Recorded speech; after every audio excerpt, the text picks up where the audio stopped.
We're continuing on with the assembly of the Seagull's Model Special Edition 87-inch Corsair. Available from Gator-Rc. As always, link down in the description below. Let's get into it.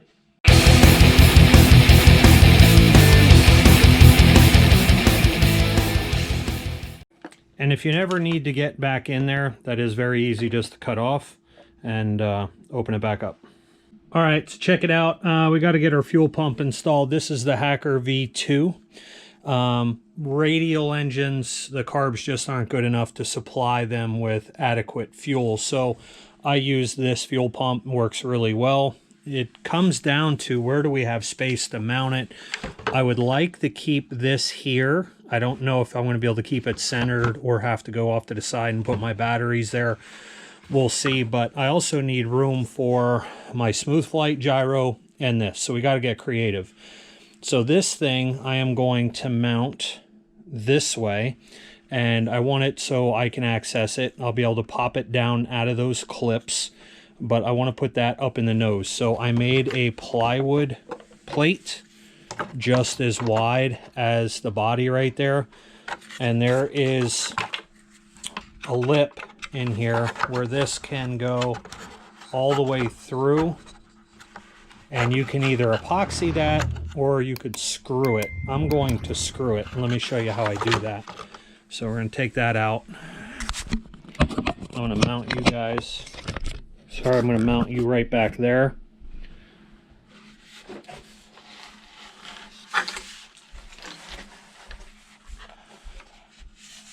Now from here you could see the bottom. So I took the ignition module and this plate out of the way. And I'm going to mount that carb in there, or that fuel pump in there, right behind the carb. So you could see how I have my screws here. And the way this works, this is the inlet outlet overflow. So this comes out of the center of the fuel tank. This goes to the carburetor. This is going to go to your fill line. So when your fill is capped, it just pushes it into the T back into the top of the fill in the tank. Path of least resistance, right? So anyway, this is going to get mounted in there like that, and then I can just pop it in and out of the clip up there as I need to. So we're going to slide this thing through, and hopefully you guys will be able to see it right there. Now we're just going to go ahead and run down those 4 servo screws. There you go. Hopefully you can see that down through there. And then I have my servo screws there and there. So that way you can access those things to get that plate out. And when I want to put the lines on this, I could just pop it out, pop it right back in. All right, fuel lines to the pump are complete. So if you can see in there, that's the feed in to the front of the tank. And then off of the very top, the fitting that runs vertical, that line comes into here. That is the return into the tank, which would be the same as our fill and our drain. So that one, path of least resistance, will get capped. And then this one's going to be open. We have enough room right now to leave this here, center, to move the line over and shift this here. There's a whole lot of placement things we can do with this, and that'll be determined as we start to lay in our ArSmoothFlite and our other gear. But for now, that's going to be okay. Let's go ahead and get the vent line from here run, and most likely we're going to loop that around here, come back out, or you can go here and make the loop over the engine and down. So let's get that run. So the vent line, we just ran right across the top of the plate we made for the fuel pump, and it's going to go right down out the bottom of the plane.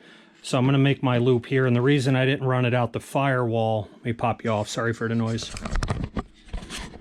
The reason we didn't run it out the firewall is because I have to loop, and I have to bring it around, and it's going to need to be, I guess, drilled through here. Like, there's not a lot of room to put stuff without it burning, and I don't want to deal with that. So out the bottom of the plane it goes. Now, as far as holders, I just 3D print my own little wire or fuel holders. You can buy them all over the internet if you want. I have a buddy that makes them. If you're really interested, let me know. I'll get in contact with them. But here we're using Starbond. I really like the Starbond adhesives. I use them on a lot of my projects now. So it comes with this little mixing tray. Squeeze some in there. And this, like, you could pop it right out of the tray when you're done and it's hardened. So we just mix up equal amounts in there. Not super worried about getting it perfect as far as a mix ratio. With their epoxy, you get the little tray, and you also get this little silicone mixing brush, which is nice.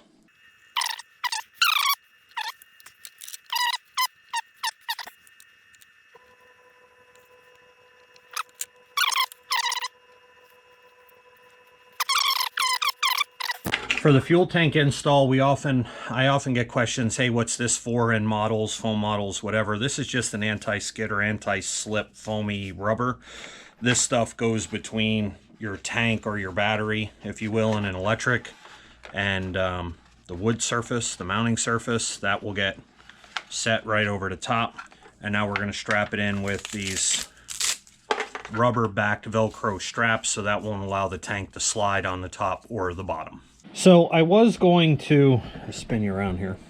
I was going to put this throttle servo there and then have the actuation on the arm over to here, but it seems like it would just work best in this position, in this top one instead. So that's where we're going to put it. The next thing is we're going to install our ignition BEC. So this thing is from Gator-Rc. There's a couple reasons I like these. Number one, we have the input to turn the ignition on and off right from our receiver. That's also going to feed battery power on that switch. This has got dual optical isolation to prevent garbage from getting back into the receiver. We have an easily changeable LED, so if you want a different LED, you can do that. But more importantly, we have dip switches right here. And you just flip the dip switches, you follow the directions, and you can change the voltage that comes out of this thing to go towards your ignition box up in here. This engine requires 6 to 12 volts, so I'm going to flip the switches to give it 8. And we are only running 7.4 out of our batteries anyway, 7.2, 7.4. So that'll be just fine to work with this. And then you can also flip the last switch is a yes or a no, and that will determine whether or not you want to shut the ignition off under low battery voltage conditions, which my answer is no, because I want it to run as long as possible, and we don't run the batteries down that far if we can help it. So we're going to mount this thing underneath. We're going to get this fed with the battery lead, the 2-wire lead over to the ignition. The 3-wire lead is going to the receiver. So let's do it.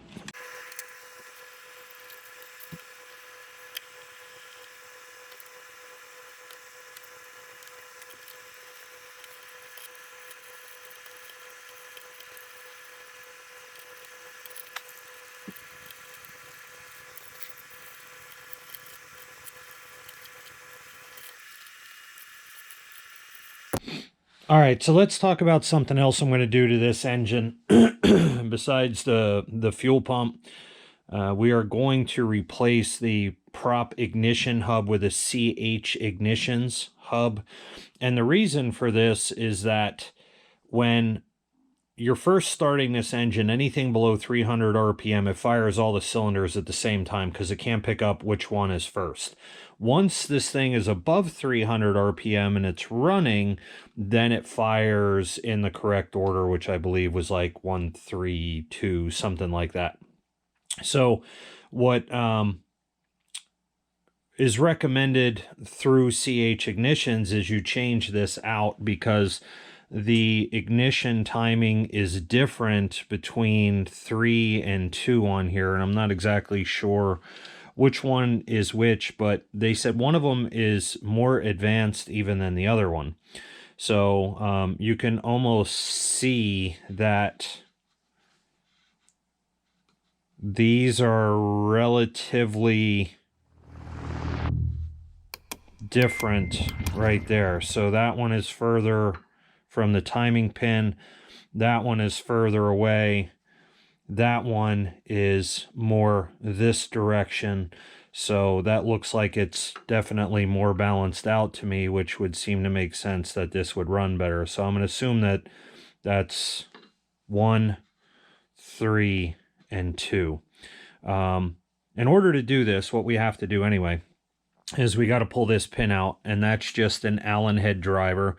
We're going to pull that out, and then we are going to use a 3-jaw puller on here if we need it, and we're going to pop that thing off, and then we are going to align up those pins again. Do not move the sensor at all, and we're going to get this thing pressed on, and if we have to, we'll put the prop over the end of it, tighten this down, and then that will pull that hub into place, and then that pin should go right back in. But we have to make sure that we keep the timing accurate with that pin.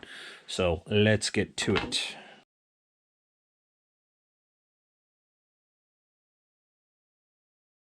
When we go to put this on, we're going to take our lock pin and we're going to insert it in just a turn to hold it. You can see how it goes in that spacer. Now this has a first indent and then a long indent. So what we're going to do is we're going to put this in, we're going to eyeball it up like so. And now I can get a turn or two and you'll feel like it's tight now on the shaft, right? So I back it off just a little bit. Keep things lined up there.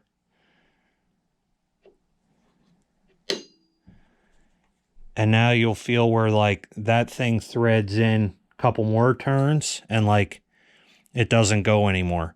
So from here, we still have to press it in a little bit. But what I'm going to do is we can go ahead and use our prop now, and we can, let me slide you back.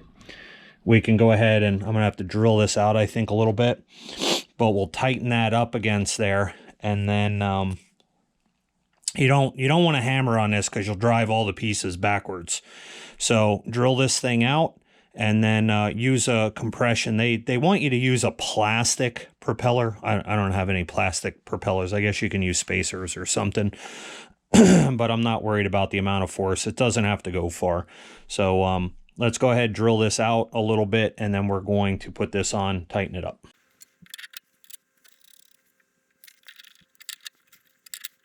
All right, the next couple steps, we've gone ahead and installed a temp sensor on every cylinder. I want to see the end result.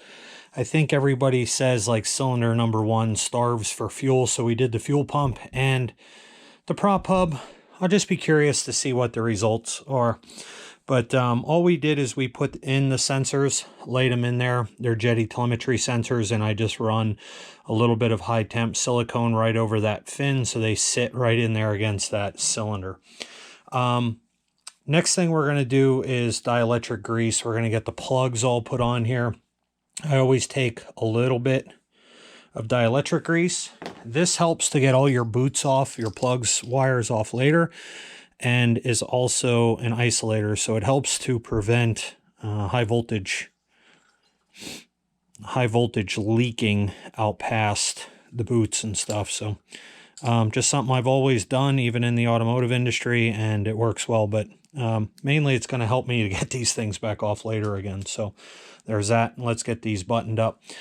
We also plugged in our pickup wire, and this thing has a special connector on the end. You can't get it wrong. So that's hooked up down in the inside underneath the plane for the ignition module.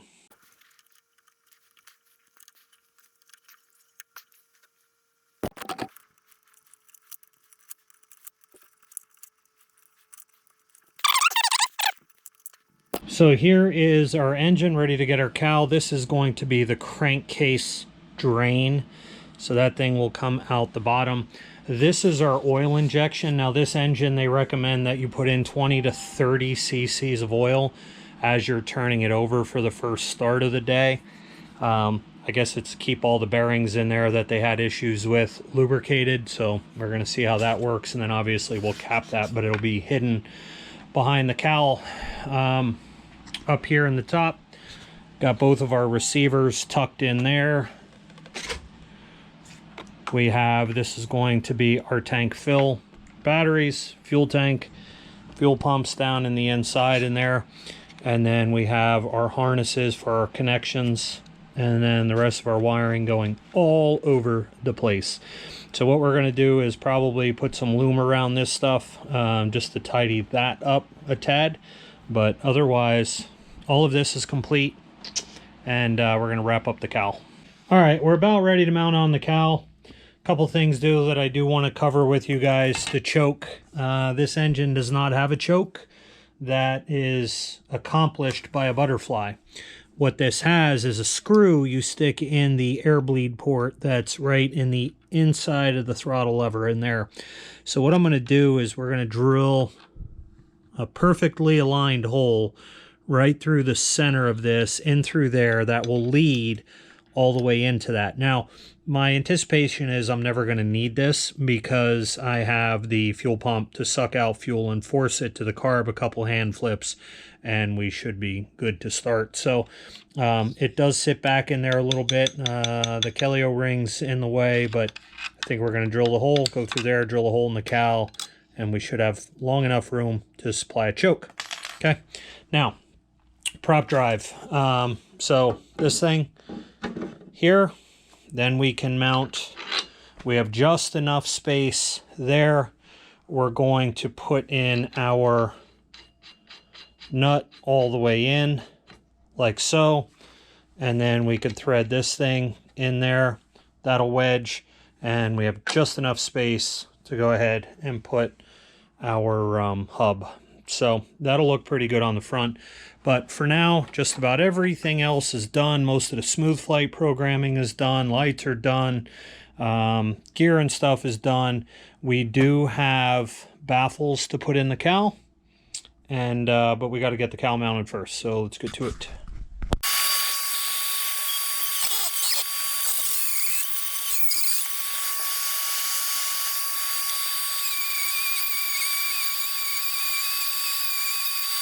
All right, cowl sitting on there. First thing I did was open up the hole on the bottom down in there for the exhaust so it could stick through.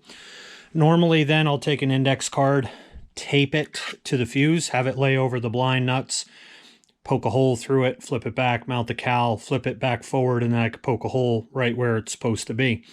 The problem with it now is the cowl's oversized, so you can't lay it over the top. So plan B is I'm going to take some music wire. Going to get it nice and hot.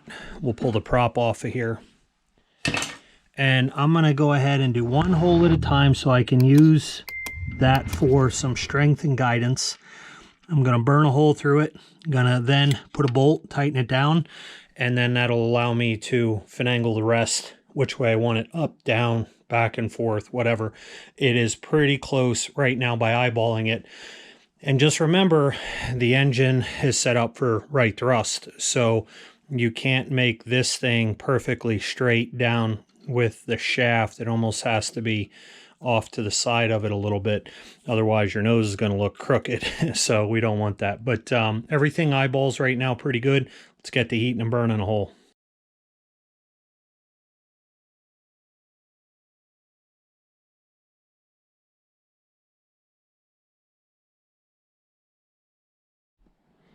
Yep, and there you see the dimple. That's how you know where to drill. All right, now that we got a bolt in and we did a last check, I used a piece of tape over there on the side just to help hold a little bit more. Now we're going to go ahead and burn those other ones and just repeat the process. All right, it's time to put in the cooling baffles. I got these from CH Ignitions as well. Now what I do is I got the cowl where I want it. I'm going to use a toothpick. I just made a hole, and then this thing can pull out, but it's a holder. So what I can do with these things is now fish them in there into position, and that allows me to kind of hold things and line it up. And if I need something to hold it into place, I can just use a little wedge there at the bottom.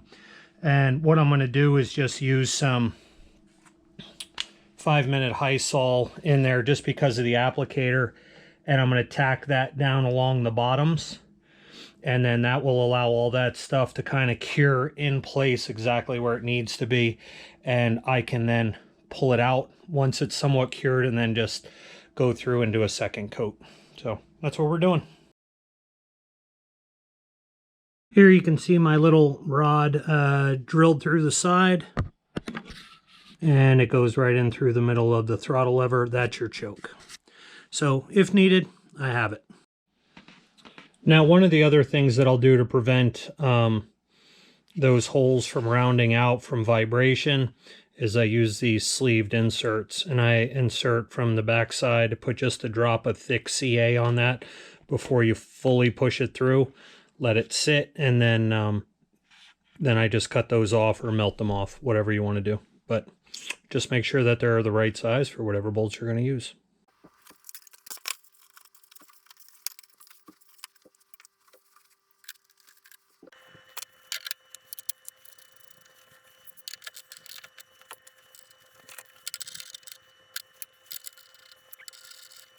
For the engine install, I wound up pulling out that big spacer that came with this, and I just used the washer. That gave you a lot more bite in on that fitting for this bolt. So just food for thought, but ultimately super happy with the way all of this turned out. So one of the last things that we're going to do now that everything is mounted up and the cowl is done and we know everything works is we're going to take it all apart. We're going to take this thing out in the yard as soon as the weather breaks and it's not 10 degrees outside and snowy. But we're going to go ahead and get this thing tuned. We're going to get it broken in, potentially even adjust the valves. So that means that we got to take all this back apart in order to do all that. Just put the prop on and get it running in the yard. But we want to make sure that it's dialed in and tuned up before we get to the airfield. So just so you guys know, that's kind of the scoop there. But otherwise, super happy with the way that this thing turned out. Nice and clean. It is screaming for some weathering, but maybe one of these days we'll get to that. For now, we're just happy to have it done. And I hope you guys love it. I really like the way this thing turned out, as we do with all of our projects. But yeah, so let's get this thing wrapped up. All right, everybody, there you have it. That wraps up that portion of the assembly of the 87-inch Seagulls Model Corsair, available over at Gator-Rc, link down in the description below. Do me a favor, head on over there if you're interested in this model or aviation models, RC models altogether. Check them out at www.gator-rc.com. Kind of your one-stop hobby shop, wide variety of models. So we have everything from covered to uncovered, composite to fiberglass to wood, you name it. Top RC model, Maxford USA, Sebart, and as well, obviously, Seagulls models. So I'm Brendan. This is Just Plain Crazy. You're just plain crazy for always hanging out and watching. We appreciate every one of you. Smash that thumbs up button. It helps us out a lot. If you're going to hit this, make sure you give me 2 of those for sure. Shameless plug to like, share, subscribe, all that cool stuff. And don't forget to check us out over on the official Facebook, Instagram, and TikTok Just Plain Crazy pages.